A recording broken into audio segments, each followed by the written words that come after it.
It's December 31st, 2018. The world is counting down to midnight. People are at parties, popping champagne, watching fireworks light up the sky.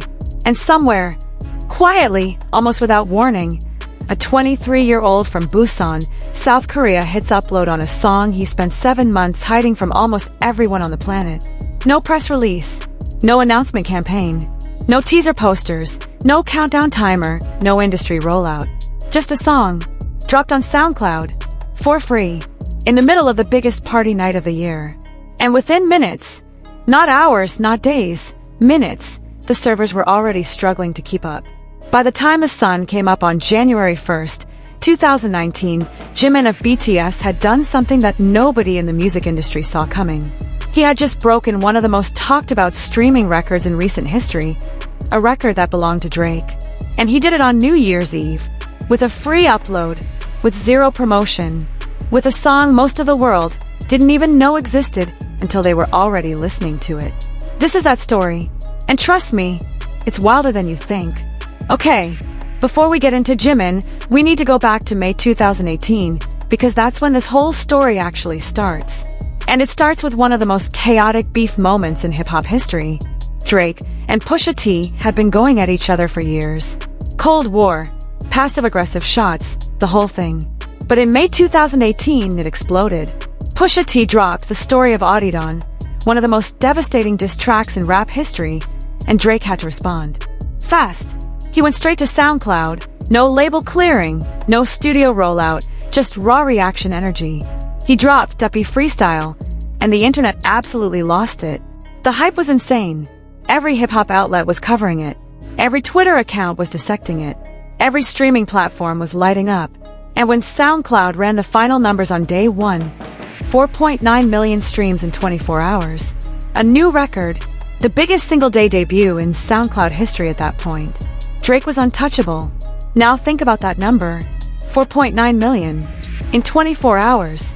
For a diss track that had the entire internet on fire. That's what makes what Jimin did 7 months later so completely, almost offensively impressive. Because Jimin didn't have a beef. He didn't have a cultural moment driving millions of people to his page. He didn't even have a proper announcement. What he had was ARMY, and 7 months of quiet, careful, deeply personal work that almost didn't happen at all. Here's the thing about Promise that most people skip over. This wasn't a label-commissioned solo project.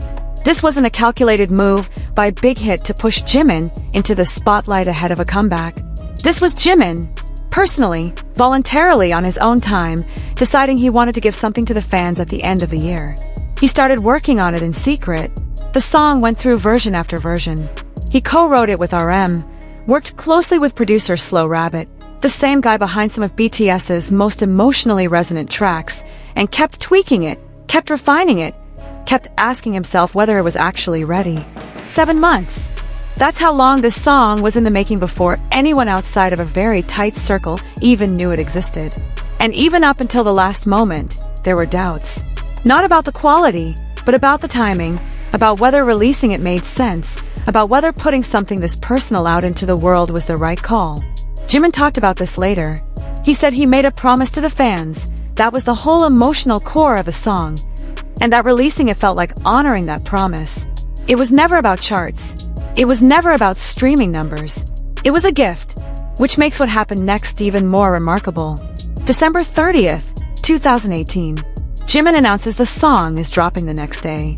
Just that, a simple, low-key announcement. No elaborate rollout. And ARMY immediately goes into full mobilization mode. Within seconds of the tweet going out, fan communities around the world were coordinating, sharing links, setting alarms, making sure every single person in their circle knew exactly when to press play. Because here's what people outside the fandom don't always understand about ARMY. They are not a passive audience. They are one of the most organized, most dedicated, most globally coordinated fan communities that has ever existed in the history of popular music. When BTS, or any member of BTS, releases something, ARMY doesn't just listen. They show up, all of them, at the same time, from every corner of the planet. South Korea, Vietnam, Indonesia, Japan, the United States, Brazil, Mexico, the UK, Australia, the Philippines. It doesn't matter what time zone you're in. It doesn't matter what time it drops in your country. ARMY shows up.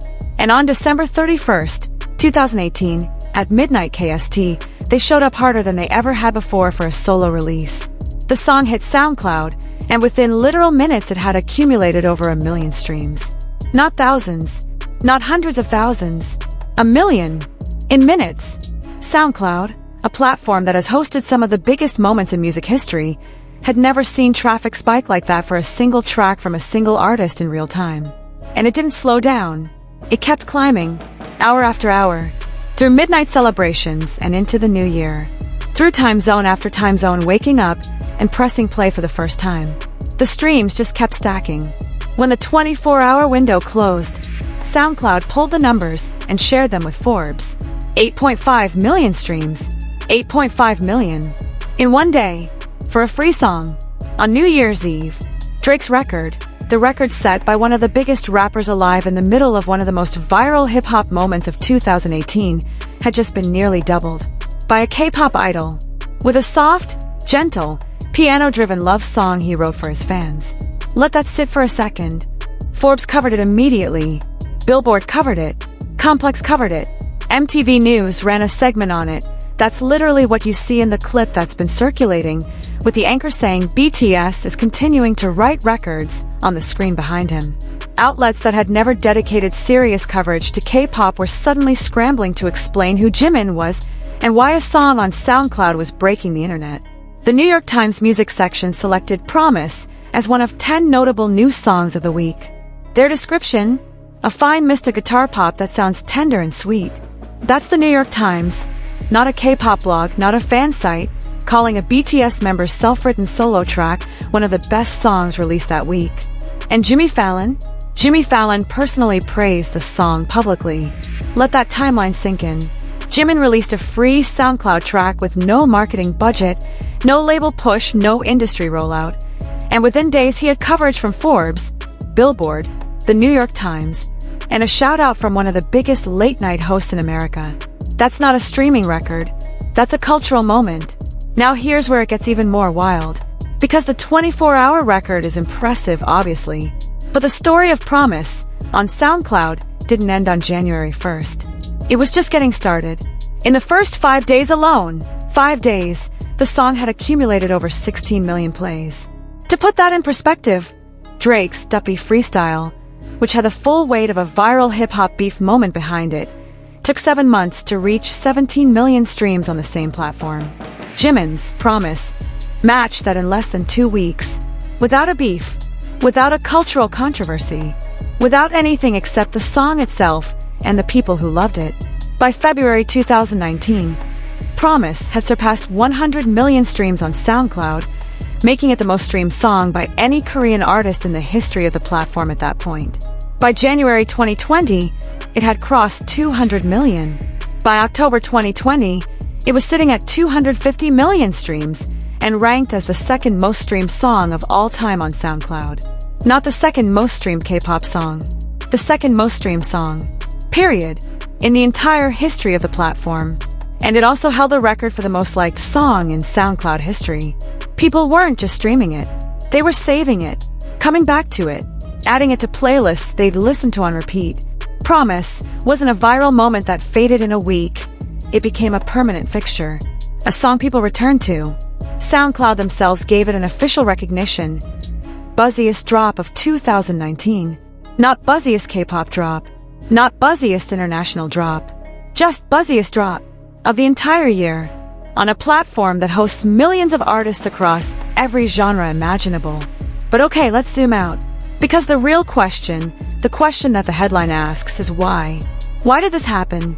How does a free song, dropped with almost no warning, by a K-pop idol, on a platform that wasn't even his primary streaming home, manage to do something that the music industry's biggest superstar couldn't touch? The first answer is ARMY, and we can't understate this. What BTS built with their fanbase is genuinely unlike anything else in modern music. It's not just fandom, it's a global infrastructure. ARMY operates like a coordinated organism. When something drops, fan accounts in every time zone activate. Playlists get updated. Streaming guides get circulated. People who wouldn't normally use SoundCloud downloaded the app specifically to stream Promise. The top countries driving streams on day 1? South Korea, Vietnam, Indonesia, Japan, and the United States. That's 5 completely different markets, 5 completely different cultural contexts, 5 completely different sets of fans, all showing up simultaneously for the same song at the same moment. No marketing team in the world can manufacture that. That's years of trust and community building paying off in a single night. But the second answer, and this one doesn't get talked about enough, is the song itself.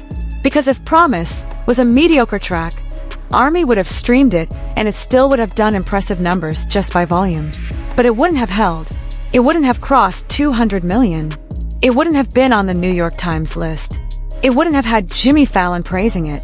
It wouldn't have been SoundCloud's buzziest drop of the year. Promise is a genuinely beautiful song. It's soft and intimate in a way that a lot of Jimin's public work isn't. On stage, he's magnetic, explosive choreography, commanding presence, the kind of performer who makes 50,000 people hold their breath. But Promise strips all of that away. It's just him, his voice, a piano, and something true. He wrote it about the moments when you feel like giving up, about making a promise to yourself that you'll stay, that you'll keep going, that tomorrow will be worth it. He wrote it for the fans who were struggling. He wrote it because he wanted them to feel less alone. And that's not something you can fake.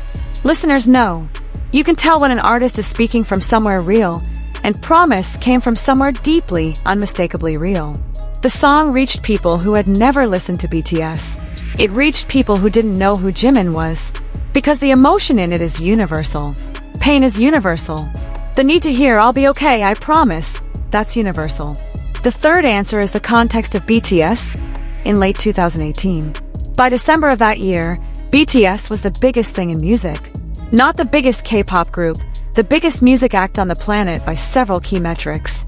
Their Love Yourself Tear album had made them the first K-pop group to top the Billboard 200. They had sold out stadiums across North America and Europe. They were on the cover of major Western magazines. The Western media was finally fully awake to what BTS was. So when Jimin, a member of that group on his own, without the full BTS machine behind him, dropped a solo track, it wasn't just a K-pop story. It was a music story. It landed in an environment that was already primed to pay attention. And the fourth answer? The timing was perfect in a way that felt almost accidental but absolutely wasn't. New Year's Eve is one of the highest traffic moments on social media all year. People are online. They're celebrating. They're sharing. They're in a heightened emotional state. They're already feeling nostalgic, already reflecting, already primed for something that makes them feel something. And then Promise drops, this quiet, tender song about holding on, and it cuts straight through the noise. It was the right song at the right moment, and Jimin, whether by design or instinct, got that exactly right. Now, there's one more layer to this that makes the story even more interesting. And it's the comparison itself, Jimin versus Drake, and what it actually revealed about the music industry. When Drake set his record with Duppy Freestyle, the narrative in the industry was, this is what peak reach looks like. This is what happens when the biggest Western artist drops something in the middle of the biggest cultural moment of the year. 4.9 million streams in a day. Unbeatable. And then Jimin came along and nearly doubled it. Quietly, with a love song, on New Year's Eve. What that moment proved, definitively, with hard numbers, is that the traditional Western music industry's understanding of global reach was incomplete. They were measuring reach by radio play, by Billboard presence, by Western streaming numbers, by Grammy nominations. And by those metrics, K-pop was still considered a niche market. Still considered something that happened over there, in Korea, for a specific type of fan. Promise blew that narrative up entirely. Because SoundCloud is a Western platform, the record that Jimin broke was held by one of Western music's most dominant figures. And the streams that broke it came from all over the world simultaneously, proving that BTS's reach wasn't niche, wasn't regional, wasn't limited to a specific demographic. It was genuinely global in a way that most Western artists weren't. This moment was a turning point, not just for Jimin, not just for BTS, for how the global music industry began to reckon with what K-pop actually was and what ARMY actually represented. You could draw a direct line from Promise breaking Drake's SoundCloud record in January 2019 to the industry conversations that followed over the next few years, the Grammy debates, the Billboard chart rule changes, the way Western labels began investing heavily in K-pop partnerships and signings. The industry was watching, and what they saw on January 1st, 2019 made them pay a different kind of attention. Fast forward to today, 2026. Jimin's Promise still sits in the top tier of SoundCloud's all-time most streamed songs. It's been over 7 years since that New Year's Eve drop, and people are still going back to it, still discovering it, still sending it to friends going through hard times. And Jimin himself, he's in the middle of the Arirang World Tour right now, the biggest K-pop tour in history, performing to 50,000 people a night in Stanford Stadium, having just set a new record with Who hitting 2.4 billion streams on Spotify as the first solo Asian artist without a featured guest to reach that number. The guy who dropped a free SoundCloud song on New Year's Eve and accidentally changed the music industry is now doing it again, just on a bigger stage. But here's what I want you to take from this story, because it's easy to reduce it to a numbers game. 8.5 million beats 4.9 million, Jimin beats Drake. Record broken, end of story. But the real story is so much more interesting than that. The real story is about an artist who spent 7 months quietly, painstakingly crafting something he didn't have to make. Something he made not because his label told him to, not because it was part of a strategy, but because he genuinely wanted to give his fans something real at the end of the year. Something true. The real story is about a fan base that showed up, from Seoul to Jakarta to Sao Paulo to Los Angeles, with a level of love and coordination that the music industry had never fully accounted for. The real story is about a song that didn't need a beef, didn't need a controversy, didn't need a cultural flashpoint to become historic. It just needed to be honest. And sometimes, honest is the most powerful thing an artist can be. Drake's record fell on New Year's Eve 2018, and Jimin replaced it with a promise. If you made it this far, you already know why. Because this story isn't just about streaming records. It's about what happens when art is made from a real place, and when the people who receive it are ready to show the world exactly how much it means to them. Drop a comment below. Did you listen to Promise when it first came out? Or are you just discovering the story now? I genuinely want to know.